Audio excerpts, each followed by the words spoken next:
giant automakers want to pay me too, go ahead. I'll take your money as well. And it just, Musk has done Tesla well for a long time.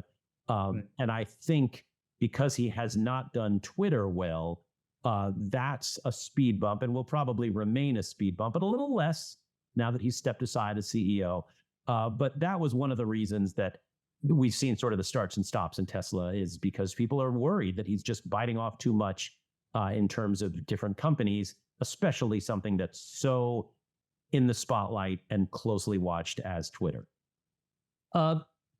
So has the problem been that we've been watching Twitter too much and judging Elon on that and not judging him enough on his space program? I don't know. I mean, look. If you look at Twitter, you go, oh, Christ, he's not doing his job.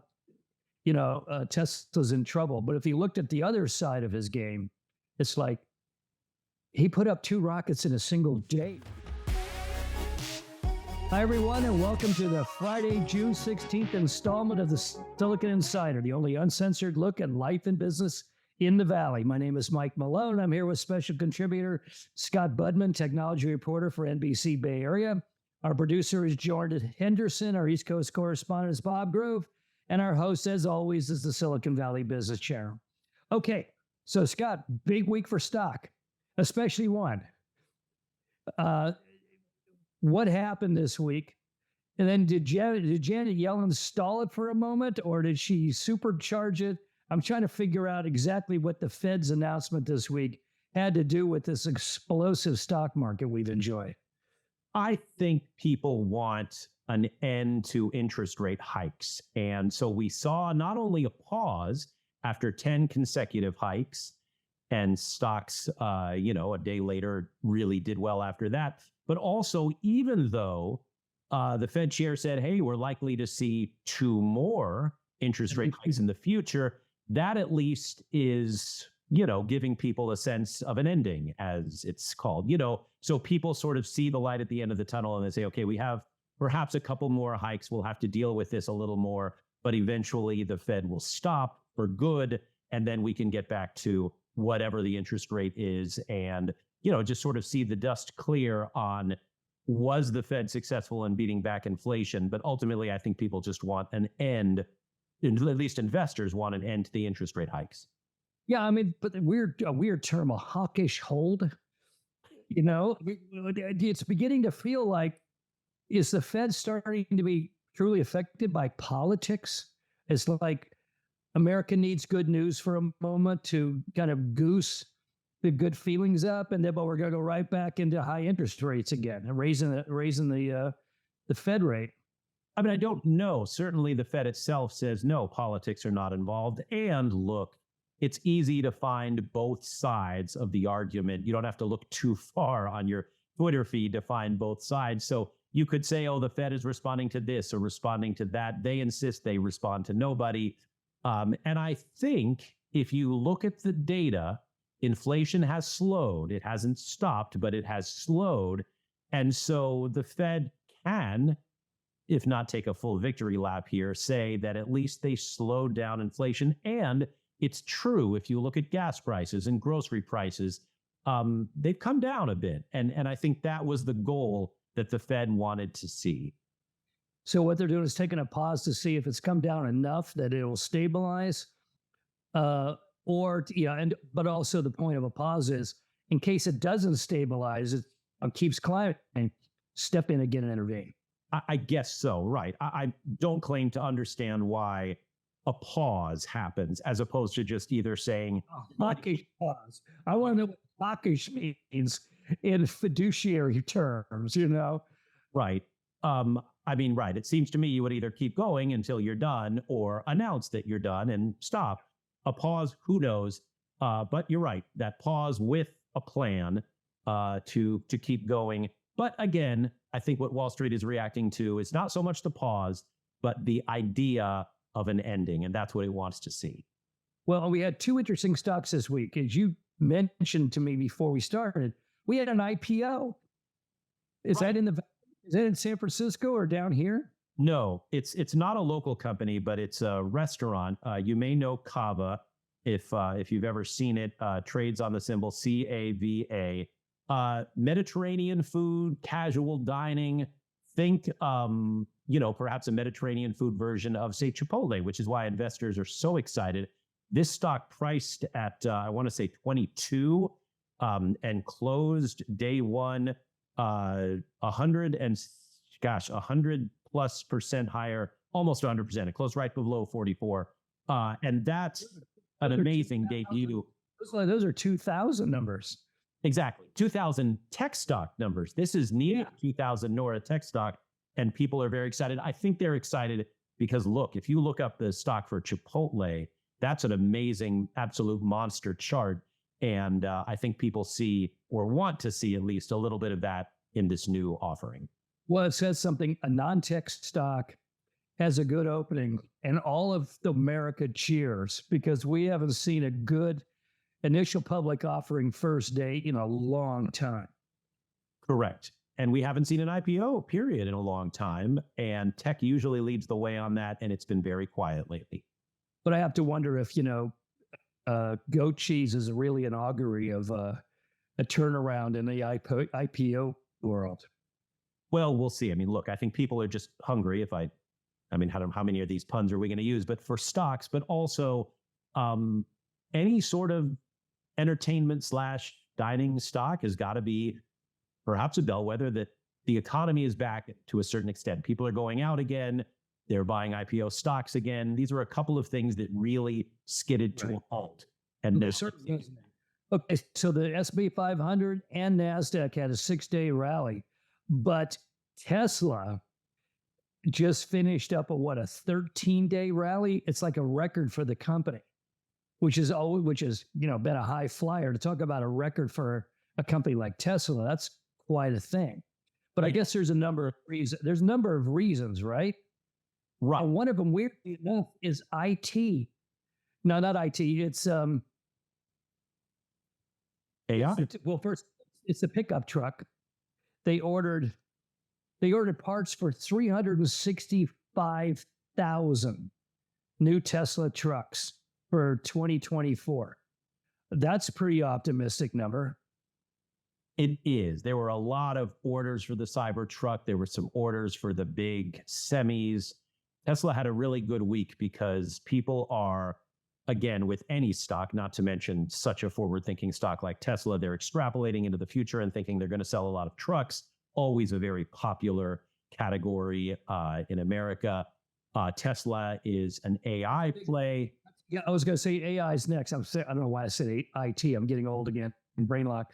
Yeah, it's AI too. That all of a sudden everyone's saying Tesla, with all those new charging stations and the deals with General Motors and Ford, plus the truck, plus everything else, is actually becoming a leader in the AI world, and which puts it in the same category.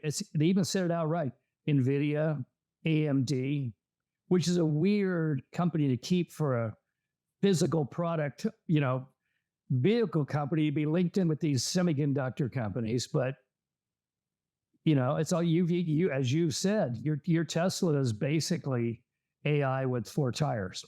I mean, so many cars these days rely on computer chips for everything from AI to just linking to your phone. I mean, they're rolling smartphones essentially. And so you need a lot of chips for that.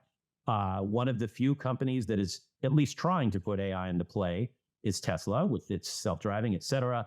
And yeah, I think the deal with the 2 top automakers to say, hey, by 2035, everything has to be electric when it comes to new cars. And it seems like the entire country, if not the world, is going towards Tesla's charging standard. They were out front, and it is yet another revenue generator that is just sort of coming to Tesla's doorstep. And, deservedly so, give them some credit. They were first to build all this stuff out. So that many trucks next year, combined with the sudden stock surge.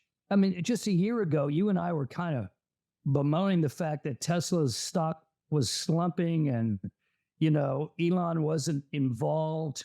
I mean, this seems to be an incredible turnaround for a company that, it's always been volatile, but it's sort of like they've locked in not only to one market now, or two, batteries, and three, charging infrastructure, but now they're being put into the hottest class in American stock. I mean, this is an interesting triple, quadruple play on their part. Yeah. And again, some of the credit goes to the fact that they were ahead of everybody else in something that turned out to be really, really lucrative. AI, charging infrastructure, electric cars in general, it's all coming to their doorstep. And opening things up to say, hey, if you guys, meaning the giant automakers, want to pay me too, go ahead. I'll take your money as well. And it just, Musk has done Tesla well for a long time. Right. And I think because he has not done Twitter well, that's a speed bump and will probably remain a speed bump, but a little less now that he's stepped aside as CEO. But that was one of the reasons that we've seen sort of the starts and stops in Tesla, is because people are worried that he's just biting off too much in terms of different companies, especially something that's so in the spotlight and closely watched as Twitter. So has the problem been that we've been watching Twitter too much and judging Elon on that and not judging him enough on his space program? I don't know. I mean, look, If you look at Twitter, you go, oh, Christ, he's not doing his job. Tesla's in trouble. But if you looked at the other side of his game, it's like he put up 2 rockets in a single day recently. I mean, this is the space future we were promised as kids. It's actually happening before our eyes. And if we just looked at that, we'd be really optimistic about Tesla. Perhaps so. And I think part of the reason of the earlier optimism of Tesla was SpaceX. Musk was proving that he not only can get things done, but can delegate to good people. Let's not forget that SpaceX is run, really, Musk is the overall leader. Kind of at a distance, yeah. Right. Gwen Shotwell is really the president there and running things. And those who are still watching Twitter hope that, Linda Yaccarino can do the same thing for that company. And Tesla has so far taken care of itself. So these are all things. As we mentioned last time, but this in the last 2 weeks, he also signed on a cable TV personality that brought in the largest audience in Twitter history. I don't know, certainly in the media, 150 million hits over 2 nights, 20 minutes total is an astounding number. No matter what you think of, the host, that's a hell of a coup for Twitter.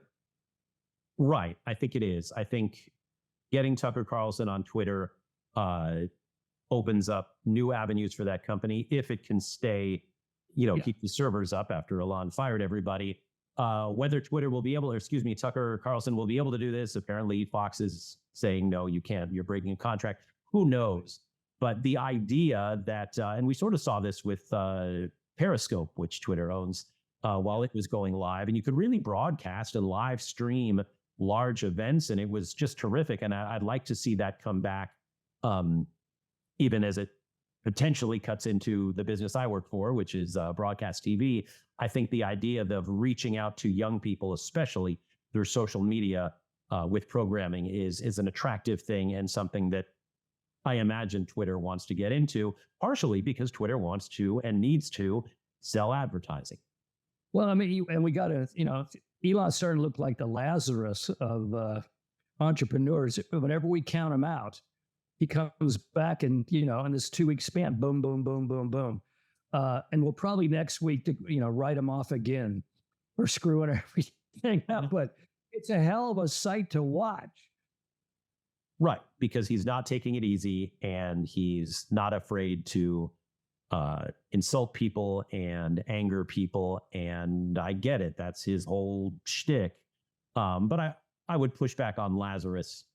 Musk hasn't really been down for a long time. He's, Yeah, but it seems like it's a train wreck that turns into a fireworks show. That's not a bad way of putting it. I'll give you that. Okay. Tesla aside, let's look at another important Valley company, which has interesting news too. Alphabet, Google. Now, we talked a couple weeks ago, is Google really ever going to fill that hole it created in downtown San Jose? Well, we have a positive and negative story about Google this week.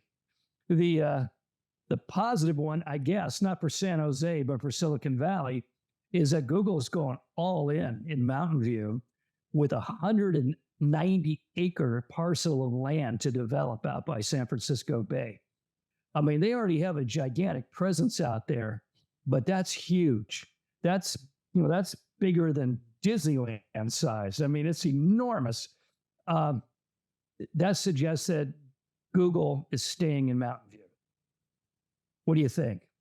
I think we knew they were going to stay in Mountain View. But all in. They just built their second gigantic headquarter building in Mountain View. They already have, pretty much that whole shoreline area locked down with Googlers. They have the virtual Bedouin tent now. Right. And from what I understand, they're going to be a big presence in housing up there in Mountain View, which is something Silicon Valley desperately needs. So this seems to be a popular move. I imagine Mountain View, which has in the past been cautious about how much it wants Google to take over, is probably pretty pleased by this because every area needs more housing. And for Google to step in and build some is going to be helpful. And that's up the peninsula. Peninsula that wide. It's not San Jose. You can go from the bay to the mountains here in about 6 miles. So, they're going to have to build. Are they going to build on that parcel they're getting, or are they going to build on Moffett Naval Base, the land there? I don't know their plans for Moffett. They've talked in the past about putting the skin over the giant air, field there. Yeah. Hangar number 1, the dirigible hangar. The hangar, which is awesome to just stand by and look at. I'm always in awe of that. But I don't really know what their plans are. And they've had a chance to do stuff up there for a long time. But as far as having spent much other not watching the Navy, not NASA, but the Navy, burning leftover aviation fuel out there, I think there's going to be some interesting environmental challenges to doing much developing that side of Google. That makes sense. But yeah, I think they're planning to build on that parcel in Mountain View, not far from their headquarters. I believe it's land they already own, and maybe to build a bunch of housing there. Well, they're obviously optimistic about the future, which is a good sign. Right. Bad news is the EU this week proposed breaking up Google over anti-competition concerns, antitrust concerns. Has to do with their advertising. That Google is, Google kind of backdoored their way into taking over the world's advertising from newspapers and magazines, damn near killed all of them. And they're never going to give that up. It's like Facebook giving up selling their users' private information. Google is never going to give up that advertising wing of its operation because that's the heart of their profits. What do you think? What are the chances? I mean, the EU, you go to Europe. I mean, I spent a lot of time in the UK first 20 years of this century, and everybody hates big American companies, and they hate Google most of all. And they're going to be relentless about this. Do you think they have a chance? Yeah, I think they do, especially in Europe, where they are known to be tougher regulators than what we have here stateside. But something we talked about at the end of 2022 into this year, I think is starting to come to fruition. And that is harsher regulations on tech companies.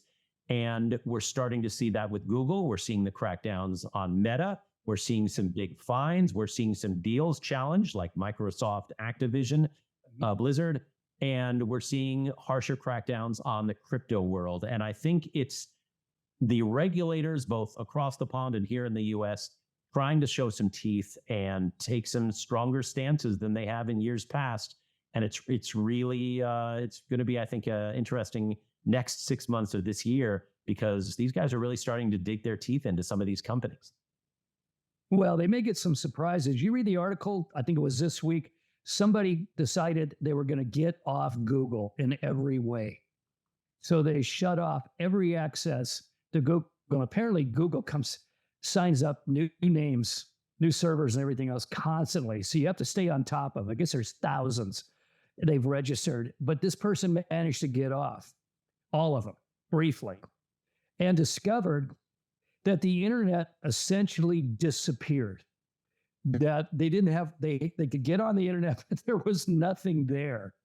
I mean, so ubiquitous is Google now, so interpenetrated is it. It's like that story, if you or I were to disappear, there'd be a shadow self that would just be all the bacteria in our body that would just slowly descend to the ground. Apparently, if you take Google out of the internet, it turns into a shadow as well. Well, right. Google is a gigantic presence that has its, claws everywhere. And we saw that actually earlier this week with the other gigantic presence, and that's Amazon Web Services. When AWS has an outage, you can't access anything. There were things in our newsroom that I had no idea were connected to AWS that were down for a while. And I think people all across the world were discovering just how powerful that is. And I would say the same about Google. I totally agree. Yeah. So breaking them up would be a very interesting challenge. I agree. We'll see. Little item in the news. All the bad news about San Francisco. I mean, its largest hotel just got returned to its creditors, and Union Square is emptying out. San Francisco, I mean, they're talking about doom spiral, which is not a couple words you want to hear together about where you live. But the cost of the downturn in recent months and all the people moving away from the Bay Area, they just finally came out with a number. Hoover Institute came out with this one. San Francisco homeowners lost $260 billion in value in the last 18 months or so. That's a lot of money. And, if San Francisco is gutted and home prices, are stalling and people aren't leaving because they can't, they don't want to sell now, how long will it take and how big of a boom will it take for this area to come back? It's a really good question. San Francisco is uniquely in trouble because of its downtown, which really, I don't know, I would say it sold out to business in a way that other downtowns did not. Other downtowns let a lot of people live there. It's easy to have foot traffic. Even if you're at home, you're still going to try to get takeout from your local spots. During the worst of the pandemic, San Francisco had sold out so much to business that it just hasn't come back. And now, as a result of no foot traffic, all of these stores are literally just fleeing town. Entire malls are fleeing town. And I think it's going to be, I just wouldn't. Westfield, yeah. Westfield, right at Market and Powell. You can't get more in the center of San Francisco. A shopping mall, gone. Right. It's unbelievable. Nordstrom's, which was kind of affiliated, in people's minds with San Francisco, gone. Yeah, well, it lost its biggest client, Nordstrom, earlier. The Gap is out. Even just as we speak, minutes before you and I spoke, AT&T pulled its flagship store out of there and said it's going to close August 1st. I mean, it's a body blow every day to San Francisco downtown. And so I don't think it comes back with a boom. I think they have to figure out how to redo things. And, one thing that San Francisco certainly needs, as is, true for the whole state, is more housing. And this is an opportunity. You've now got entire mall-sized structures that are going to be empty pretty soon, and in an area that doesn't have anywhere near enough housing. And I'm not saying I'm the city planner that knows anything what I'm talking about here, but you got to figure they're eyeing those two needs at the same time, because they've really come back to just nail San Francisco badly. And like I said, it's a body blow a day for those guys. Can Silicon Valley remain healthy with a giant city just a few miles to the north, as sick as San Francisco is? And of course, San Francisco was Silicon Valley North for about 15 years during the dot-com bubble and beyond. And now if it's flattened, can we remain healthy down here? Great question. And you partially answered it by saying and remembering that, speaking of selling out to one thing, a huge area of San Francisco went all .com all the time. It was very sexy. It was very profitable. And when the dot-com bust happened, San Francisco just got wiped for a while, especially that area that just turned everything into a dot-com.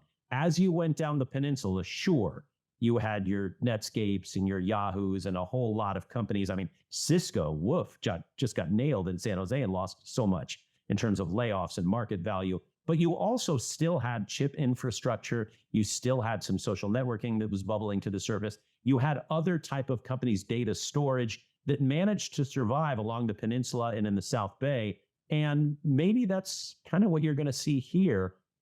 If these companies can say, hey, we're still doing well. Heck, even Westfield in San Jose saw a 66% jump during the 3 years that San Francisco's Westfield Mall lost a third of its business. And that really says something about going where the money is and where the action is. And so far, at least in the last few years, that's been, strangely enough, the South Bay. Yeah. Well, I mean, it's good to see that we're still strong. I mean, the traffic's getting worse. I noticed even on Friday, I thought everybody in the Valley was working at home on Monday and Friday. So they had the 4-day weekend. And the traffic was Tuesday, Wednesday, and Thursday until I got caught in a traffic jam at 3 o'clock on a Thursday afternoon. So, trying to time the commute. You know, I think your notion that San Francisco goes back to its old role, which was banking and law and all of that, all the service function professions for the Valley. And the Valley is the generator of new jobs, new products, that sort of thing. I do think that the dot-com crowd, that was an anomaly. That was young code writers rushing to the gold rush. And if they did it, they've done it twice. If they do it, it could do it again at any time if they chose to. Okay. Vision Pro, Apple's Vision Pro introduced last week. I'm hearing mixed reviews. It's really cool. It's really important. What you said last week, that Apple is finally doing something innovative again instead of add-ons and improvements to existing products. But other people are saying, I mean, is this a product? In fact, I'm looking at Apple Insider. I mean, they're kind of a homer operation, you know, for Apple. And the headline is, even with so many demonstrated use cases, Apple Vision Pro might not have a purpose. And they point to how Apple threw everything on the screen of sample, here's how you can use it and all that. And everybody sort of looked on agog like, these are silly. And why would I do that? Why would I do my child's birthday party walking around with goggles on? And the fact that you can see through them to see people's eyes, that, you know, that mixed platform thing is kind of weird too. So, I mean, what do you think? $3,500? I could see corporations buying. I could see big graphics firms and advertising firms buying them. But is this going to be a popular product? I don't know. I mean, can you really see those firms buying a whole lot of them? I don't know. I think, look, I'm grateful I was raised in a generation where my parents weren't wearing those around the house for all sorts of reasons. I'm glad my kids are being raised. We're not going to be wearing them around the house. I don't know. It was impressive. I'll give you that. Day one was impressive. Wow, you're right. They threw everything at it, and I was impressed. But I still came away wondering, is this a product in search of a market? Which I felt and still feel about the metaverse. I just don't know that we're going to put things on our heads other than, you know, corrective lenses or sunglasses or hats.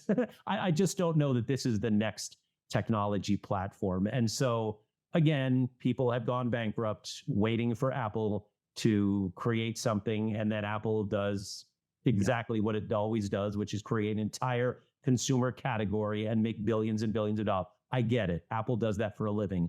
But there's two reactions. First one was, this is absurd. Who's going to buy one? And the second one is, I remember how Apple won the very first time, which was they were locked out by big corporations and they created an insurgency in the corporate world. It wasn't senior management. It wasn't the IT guys. It was guys in the advertising department who sneaked in their computers. And this insurgency grew until the companies had to accept the reality that there were Apple IIs everywhere, and then Macs. And you got to wonder, what you just said, Apple sometimes is so far ahead of the curve, we don't see the endpoint, but maybe they do. They very well could. And so I don't want to make a statement that I get proven wrong by, of all people, Tim Cook, who I admire, who has a quadrillion times the business acumen I ever will.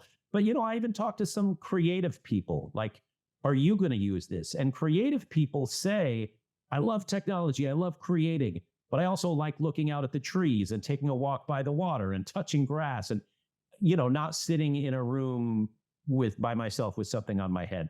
It'll be interesting to see if and how this works. I don't doubt that there will be a market for it, but maybe, and Apple has succeeded with this also in the past, it's a slightly niche market for people who can pay a lot of money for this experience while the rest of us are still on our phones and tablets. I'd be okay with that too. Who knows? Yeah, I mean, let's wait for the apps. I mean, if I can walk down a street in my town with the goggles on and I can simultaneously see stuff and talk to people, but I'm also getting things like, this building was built in 1892. Do you want to know about the original owner? You want to see a photo of what you're looking at taken, in 1745, overlaid on the existing. Maybe so. Just don't forget to look down. 3,500, no, but $500, I'd keep it in my glove compartments. Well, and just make sure to look down once in a while because you'll be tripping and falling. Tripping and falling and sitting on the battery backpack I'll have to wear. That's right. To run the thing. Right. We keep forgetting that. They don't show the battery backpack. Yeah. Okay, finally. Do you ever go on Reddit? Yeah, sometimes, yeah. I mean, I kind of think of it as disaffected 27-year-olds for the most part, but apparently they've had a big strike and it's lingering. Thousands of Substacks are down because their operators, their moderators are holding out for getting a good deal. Right. It's actually a pretty impressive protest that's going on Reddit right now. And a lot of the subreddits are down. And this is Reddit taking a tough stance. They've had something available for free for an awful long time. And now they want to charge. And that is a tough turnaround for a company. And Reddit's going through it right now. I must say, Reddit's always been impressive to me, but I never thought of it as a public company. I mean, goodness, like the stuff on Reddit, it's like Vegas. It needs to stay on Reddit. And so I'm surprised. I want to visit the outlaw, the Badlands, but I don't want to live there. Yeah. Right. Nor I imagine do investors. So it seems like they're trying to clean it up and finance it up. And that is causing a huge backlash, not surprisingly. And I'm impressed with how willing these subredditors are to just take things down and say, we're not having it. Okay, well, that's it for now. We're running long. I'm not going to read the whole, where to find us. I'll just say, great weekend. And Scott, see you next week. Bye-bye.